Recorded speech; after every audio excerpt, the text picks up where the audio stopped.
And to start with that, I want to just ask a simple, it's not a question, let's brainstorm little bit. And what do you mean by emotional well-being? I want all of us to just spare 1-2 seconds and write a word in the chat box, or you can just say, and we can make a name jar kind of for emotional well-being. So whenever I am taking the term emotional well-being, what does it mean? Like what comes into in your mind? It is relating to our reactions and others' reactions for any situation. Okay.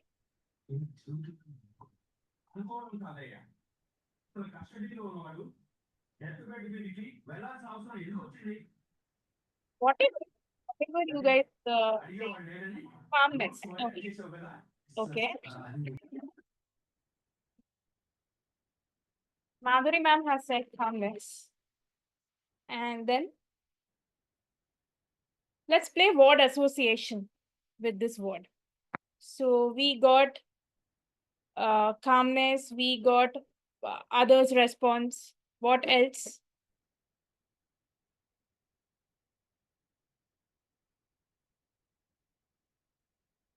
I won't take much time, just 1-2 words and then we'll proceed. State of mind. Okay, Kalyani ma'am is saying state of mind.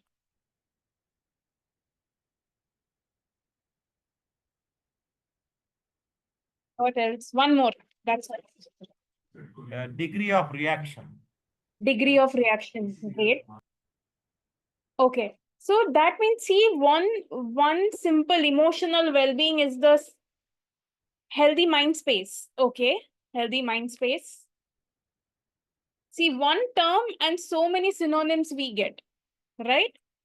That doesn't mean everything is wrong. That doesn't mean everything is correct. The way we are understanding the emotional well-being, that is what we are reflecting.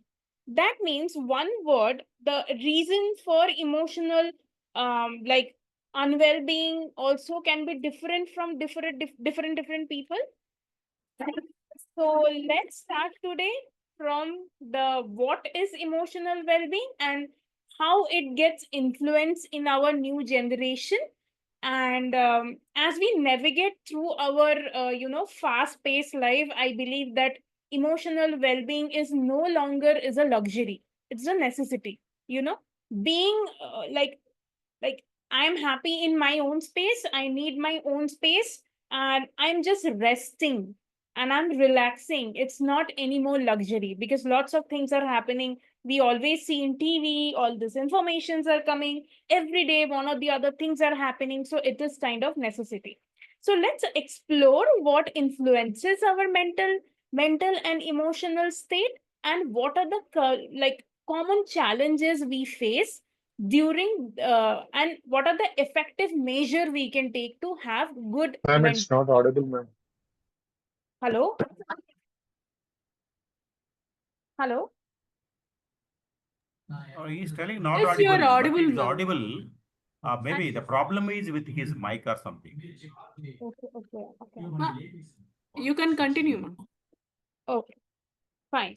So let me give 2 seconds to just share my screen. Can I share the screen, ma'am? Ma'am, I'm you sending can. to request. Please. Fine.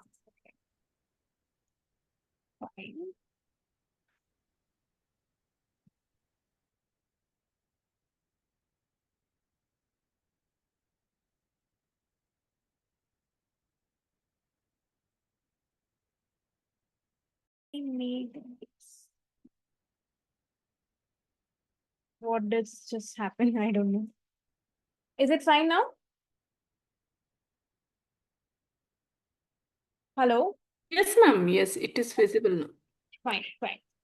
So, yeah, that I was saying, right? It is not anymore luxury. And what are the things which influences modern emotional well-being? That is one is number one, always it is technology and social media. Just remember earlier days when we did not have so much access of technology and social media, we never faced so much problem. Definitely, there is a positive side and negative side always of social media, but we feel that, constantly some news are bothering me. I felt that thing during COVID. Lots of things are happening. I started panicking, and after that only I decided I will be away from social media at least for some years. And I'm not in social media, especially not in Facebook and Instagram. So yeah, emotional well-being is, is shaped by the world, where the world is little bit complex, right? So technology and social media, how affects in that? Continuously notification, constant notification. We have to have that urge to know that what is happening around. Endless comparison. Okay, you have done that, there is another comparison continuously happening. Another thing is like digital overload, like which creates such kind of stress. Now, I'm not telling everything, whatever social media is telling, everything is wrong. But for some people, maybe for us who are little bit vulnerable and who are mental health worker, for us already we are going through a lot. And constantly notification regarding all these things, it creates lots of pressure. Another thing is work-life imbalances. It is damaging schedule, and it just reduces the connection with us and our like significant others and other family members also. So we have all have noticed this thing.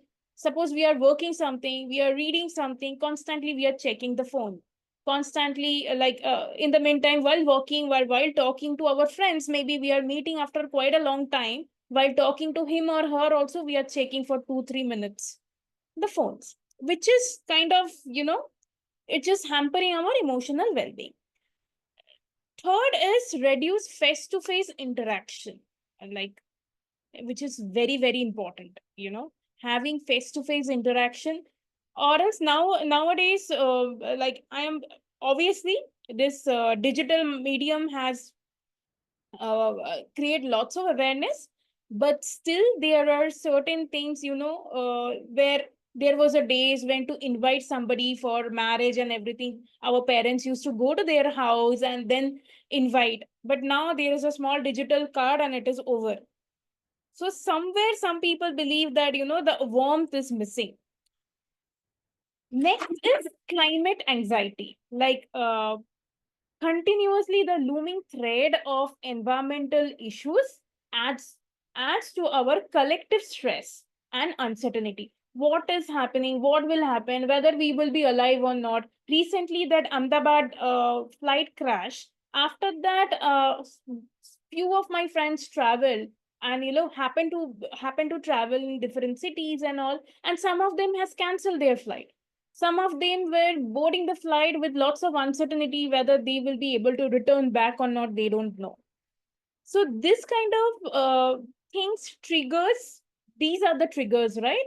Which helps us to become more mindful and intentional in managing our emotions. How? Because we already know these are the things which can affect us and which can uh, like effect on our resilience. So consciously blocking this thing, I'm not telling 100%, but at least maybe after 10 o'clock, I won't see my phone. What I do personally, after 9 o'clock, I put my phone on DND. No matter whatever is coming, nobody is going to answer. That obviously the number is given to my significant others. Whenever they need anything, they will get. But otherwise, the phone will be in DND. So I won't get any social media notification. I won't get any WhatsApp notification. No unknown calls. No nothing. Okay. Next is common emotional challenges. What are the common emotional challenges we feel? That is chronic stress and burnout. It's constant demand of to perform the lead to mental exhaustion. We have to fix it. We have to fix it. So that constant stress, and what happens after outer effect, like we will feel burnout. No matter how much we stress, there is no stoppage. Last few weeks was a bit challenging for me. There was lots of works, pending works, and all these things. So this week, I do face the constant loop I fall in, like I'm doing something constantly, working like 100, 200%, and then again the burnout is happening. Again, there's a cycle. Okay. Next thing is anxiety, panic attacks. Overwhelming situation can manifest as intense fear. I was talking about friends, where my friends who were hesitant to board the flight. Now, maybe the next flight will not face any such kind of problem, but there is that constant fear that can affect our mental health. Continuous sustained sadness can affect in daily functioning, how? Through depression and mood disorder. Again, don't take the term very like scientifically. Mood disorder doesn't mean like the mood disorder. It is like environment focused mood disorder. Another thing, nowadays new generation will understand it very well, that is FOMO, fear of missing out. FOMO and social comparison, which like social media highlights everyone best moment. In social media, wherever we go, the people are posting the good moment.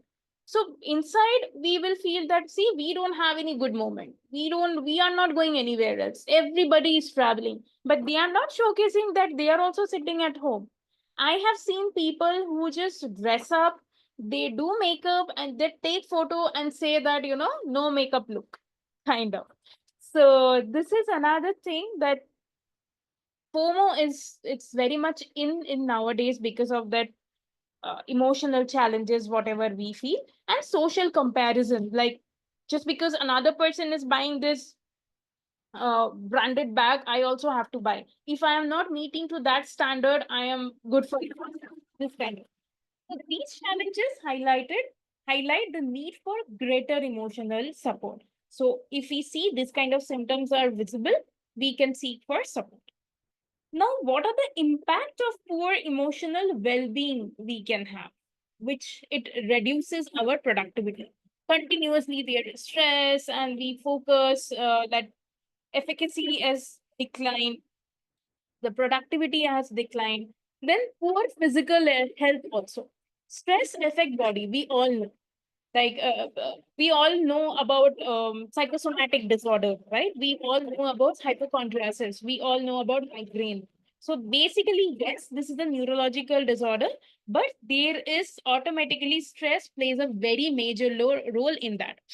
That is why you must be thinking, you must be seeing this thing in childhood whenever we used to study midnight, who are not habituated studying midnight, they will tend to have more gastric issues because we are, our whole day is not good, we are very stressed out, and we are not able to sleep properly, so all the gastric issues, ulcer issues, all these things have come.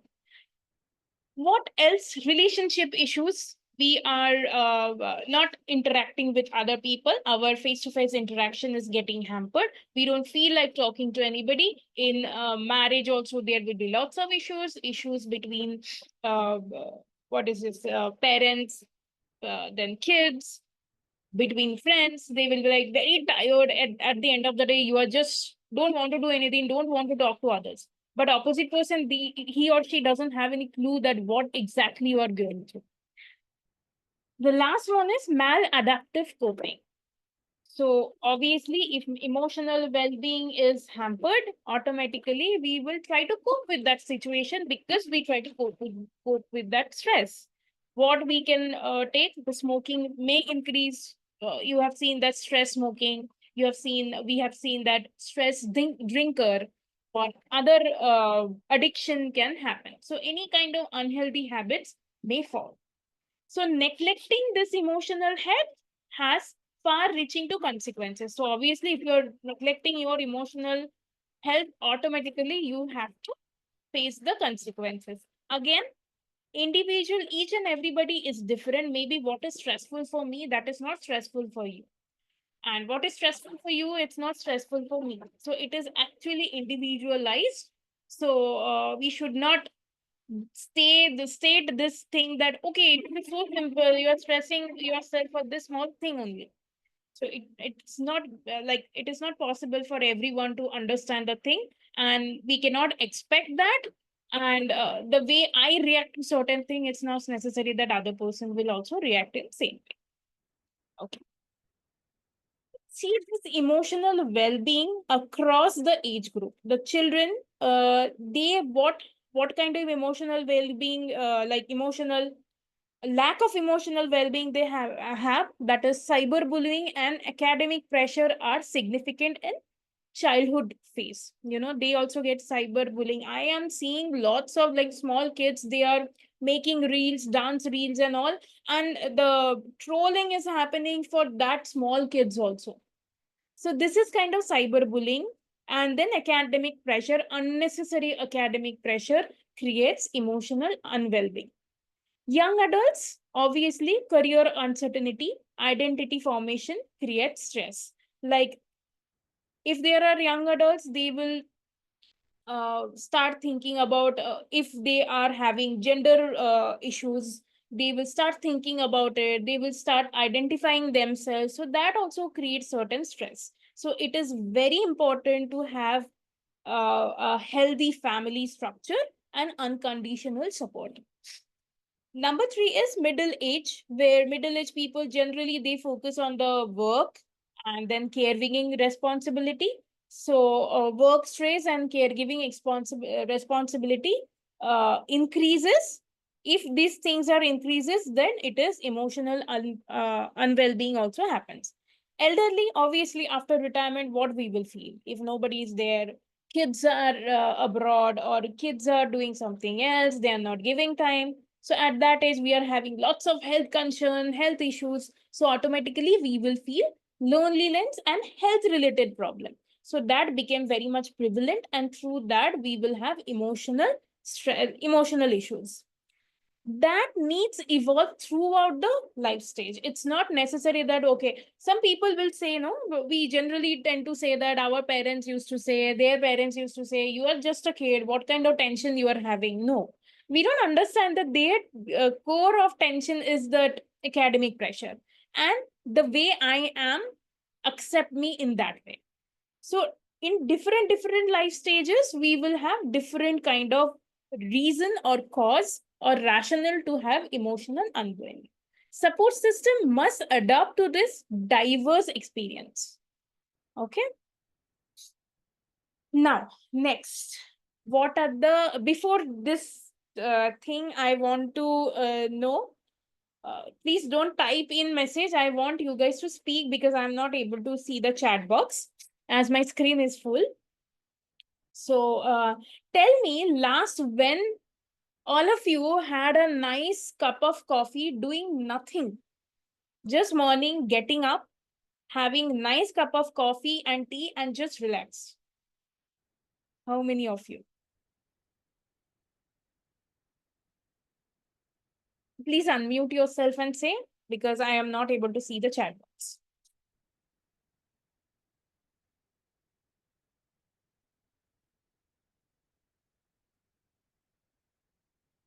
Am I audible? Usually on weekends, Usually on weekends. Though that means weekends means Saturday, Sunday or only Sunday? Saturday, Sunday. Okay, so out of 7 days, 2 days, right? Other 5 days, it is not possible. So we all deserve one first tea or coffee of our day to be very much relaxed way. We all deserve it, right? So that is when we are saying, being the mental health professional, we are technically neglecting ourselves. See, 2 out of 7 days is very less. It's not even half. Right? So if we won't take care of ourselves, then it is problematic, right? Already we are suffering a lot because we are taking someone's different kind of emotions. So first thing I always say everybody, that first cup of tea or cup of coffee should be for yourself, and you should do mindful drinking. Okay. So from there only I can say mindfulness and self-care is very, very important. So practice the presence in moment. We all know about grounding technique, right? Anytime, whenever anxiety, stress reduces, we do this technique 5, 4, 3, 2, 1. 5 things which we can see, 4 things we can smell, uh, 3 things which we can hear, 2 things which we can touch, and 1 thing which we can smell. And you can take anything. Grounding techniques are something like other techniques are also there in grounding technique. Why we do that? Because generally we tend to worry about our future. This grounding techniques pulls up towards the present. So our mind is like intentionally shifting towards the present. So for some time, we are removing all the worries to other things. So mindfulness and self-care is not luxury again. Okay. Loving yourself is not luxury. This is necessity. Boundaries and goals. Set limits, define achievable objectives. I am good. Affirmations, positive affirmations is very, very important. After this point, no matter how much you are telling me, I am not going to go out of my boundaries. Sunday, I have lots of friends who calls me on Sundays for maybe get together or something like that. But I know I get only 1 day to just relax, do nothing, watch TV and sleep. So I do that purposefully, and purposefully I don't take any session. So that kind of boundaries you need to create for yourself. Therapy and support, seek professional help and build healthy relationships. Why it is important? Sometimes I feel that there should be one particular association for professional support for professionals like us, right? And then is emotional intelligence. Develop self-awareness, regulation, empathy, and social skills. These kind of things channelize us towards the emotional intelligence. Proactive strategies empower us to cultivate resilience. Like if you are doing whatever we like to do, that will cultivate our resilience. Building the skills is the key to sustain emotional health. Now, day before yesterday only, I was telling some client that, that sometimes we say that make a routine, and she's so much into routine that if she's out of routine, she gets very panicked. So I told her, do nothing this Sunday and just go to some pottery classes where you have to focus. So focus without doing anything and doing messy play is sometimes very important. And this is also kind of therapy. Okay, when to seek help? We all know, we tell our clients when to seek help. Persistent low mood, when sadness doesn't lift. Sadness, and we all know that sadness and low mood and then depression, dysthymia, there is a difference between all this. So if you are persisting low mood, then we have to seek help. Just because we are professional, that doesn't mean we can treat ourselves. If this was the case, then no cardiologist should have ever any heart issues. Loss of interest, if you are having this thing energy which you used to like before, now you are not going to like, then obviously you should seek help. Impaired functioning, daily task is also getting very difficult, and overwhelming stress, you're not able to cope it. No matter whatever you're doing, it is hampering your relationship and yourself. You're not able to cope with that. Recognizing the sign is crucial for timely intervention, and reaching out for support is a sign of strength, not weakness. We all know that. We tell this thing to our, I don't know why there is some marks, but yeah. Okay. Resources and support. There are certain helplines available. I was just checking. And in that, I was checking there are helplines like iCall, Snehi, Nimhans, and Empower. They have, and there are others also. They have this free support system. You just have to call them, and for that moment, they will do. Another thing is online therapy, which is very much accessible apart from one-to-one therapy. Some people who are in remote condition, they cannot access face-to-face therapy, then online therapy also works. And for the SOS purpose, if anybody has severe emotional trauma kind of, they can call all these numbers. Okay. last but not the least, taking care of your own emotion is a continuous journey and they are compass of your life. If you're taking care of your health, automatically you will be taking care of full family and your whatever, whoever is there with you. So yeah, that's all. I hope I did not take much time.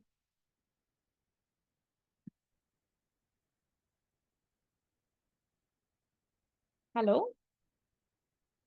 Yes, ma'am. Yes. Yes. Anybody has any question?